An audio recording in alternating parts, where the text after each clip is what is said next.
राधे राधे बंधुरा तोमरा सबाई केमन आछो। आशा करछि भालो आछो, आमिओ भालो आछि।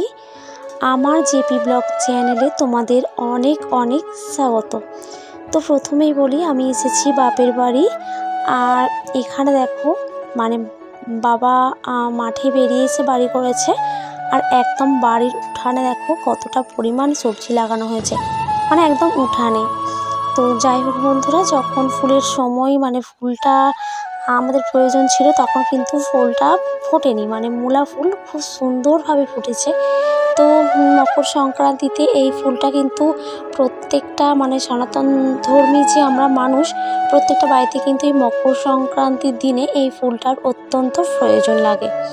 তো তখন কিন্তু ফুলটা ফোটেনি, আর এখন যখন সময় চলে গেছে এখন ফুল প্রচণ্ড পরিমাণ ফুল ফুটেছে। তখন কিনে মানে আমাদের যেটা বিউনি বাঁধা বলে ওটাকে বাঁধতে হয়েছিল।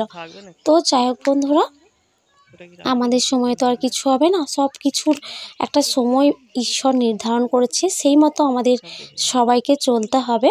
তো যাই হোক, এখানে ব্রোকলিগুলো দেখো ভীষণ সুন্দরভাবে ফুটেছে। মানে এই প্রথম চাষ করেছেন আমার বাবা, এই বছর প্রথম 15টার মতো লাগিয়েছিল, একটা তোলা হয়ে গেছে অলরেডি। আর আমার না সেরকম পরিমাণ শরীরটা ভালো নেই, অনেক দিন ব্লগ ভিডিও দিতে পারিনি। তো যাই হোক, তোমরা অনেকে কমেন্ট করছো, কমেন্টের রিপ্লাইও আমি দিতে পারিনি, তার জন্য আমি অনেক দুঃখিত। প্লিজ পারলে আমাকে ক্ষমা করো। আমি অতি সাধারণ ঘরের একজন গৃহবধূ, সবসময় এভাবে ভিডিওর সঙ্গে যুক্ত হতে পারি না। অনেক রকম সমস্যা মানে আমার আছে, কি বলবো, শারীরিক এবং মানসিক। তো যাই হোক বন্ধুরা, এখন বাজে হচ্ছে প্রায় 8টা 30।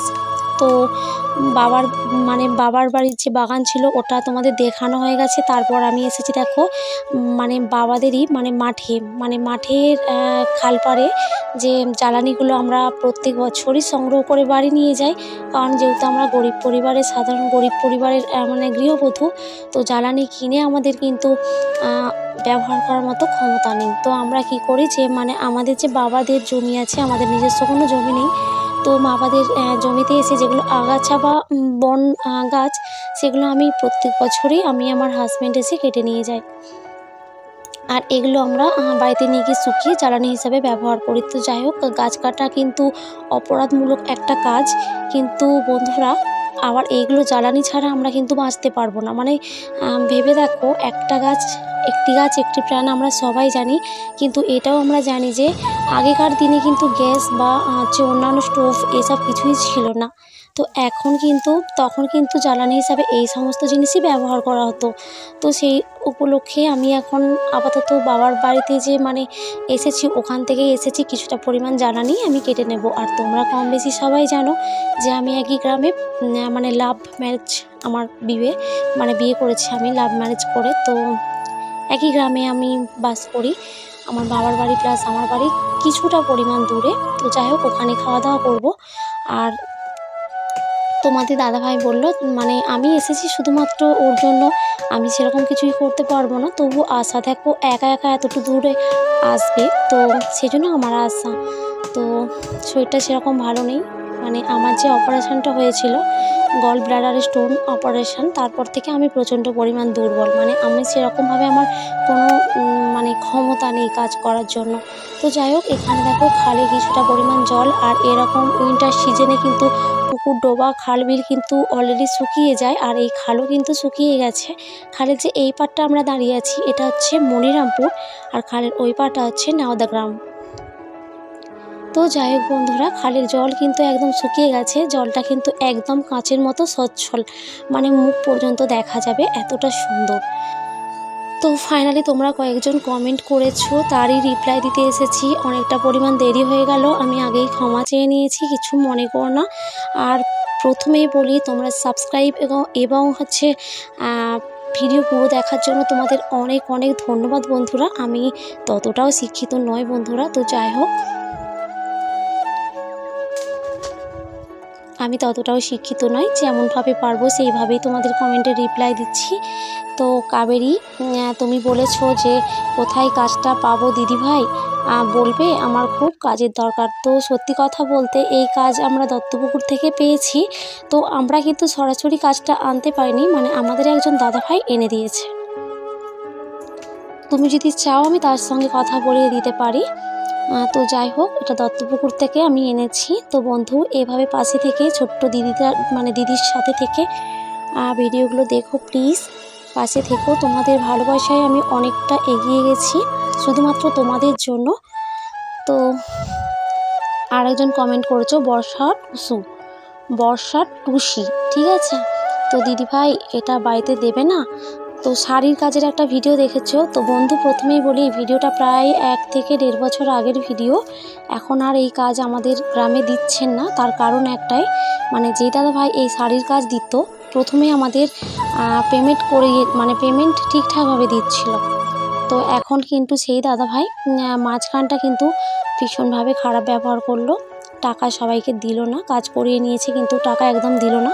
প্রায় একজন মানে আমাদের পাশের বাড়ির একজন প্রায় 4-5 হাজার টাকা করে পাবে।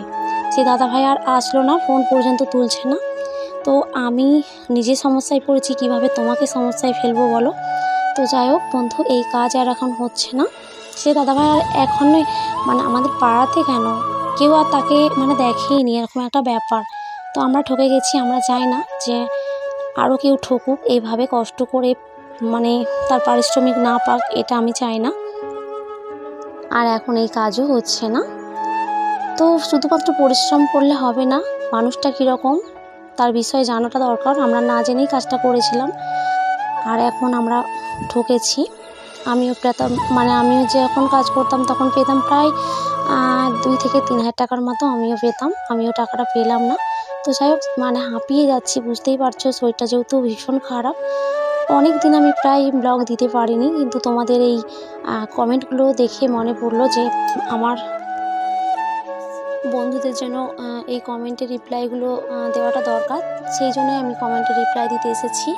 আর আমাদের প্রায় কিছুটা পরিমাণ জ্বালানি কাটা হয়ে গেছে। আর আমি এখন যাব বাড়ি, কারণ রোদে একদম থাকতে পারছি না, সেই কারণে বাড়ি যাব। বন্ধুরা তোমরা যে এত ভালোবাসা দেবে সত্যি কথা আমি ভাবতে পারিনি। অতি সাধারণ ঘরের গৃহবধূ আমি, দেখতেই পাচ্ছ এইভাবে জ্বালানি কেটে শুকিয়ে আমি মানে জাল দিই সময়ে। তো আমি অনেক কষ্ট করেছি একটা কাজের জন্য। আমাদের গ্রামে সত্যি কথা বলতে আমার তো নিজস্ব মানে আমার শ্বশুরবাড়ির নিজস্ব কোনো জমি টমি কিচ্ছু নেই। কথা বলতে বলতে বাড়ি চলে এসেছি, ফাইনালি স্নানও করে নিয়েছি। আর যেটা বলছিলাম যে আমার শ্বশুরবাড়ির নিজস্ব কোনো জমি নেই, আমি অনেক কষ্ট করেছি। তো যাই হোক, আজকে রান্না করেছি পার্শে মাছের ঝোল, ফুলকপি চিংড়ি মাছ দিয়ে একটা ঘন্ট, বেগুন ভাজা আর হচ্ছে কাপড়াঙার চাটনি। তো এটা মা বানিয়েছে আর আমরা এখন খাবো। তারপরে কিছুক্ষণ পর বাড়ি চলে যাব, কারণ বর্ষার পড়ানোর আজকে দিন, মানে পড়াতে আসবে সেই জন্য। তো খাওয়া দাওয়া কমপ্লিট করে নিয়েছি, এখন আছি ছাদে। তো যদি কিছু ভুল হয়ে থাকে প্লিজ তোমরা ক্ষমা করো। আর এইভাবে আমার পাশে থেকে আমার ভিডিওগুলো দেখো। যদি ভালো লাগে অবশ্যই একটা লাইক, শেয়ার, কমেন্ট আর আমার চ্যানেলটাকে সাবস্ক্রাইব করে পাশে থেকো। আর তোমাদের যে বলছিলাম আমাদের নিজস্ব কোনো জমি নেই, অন্যের জমি চাষ করতে হয়। তো যাই হোক বন্ধুরা, তোমরা সুস্থ থেকো, ভালো থেকো, বাই।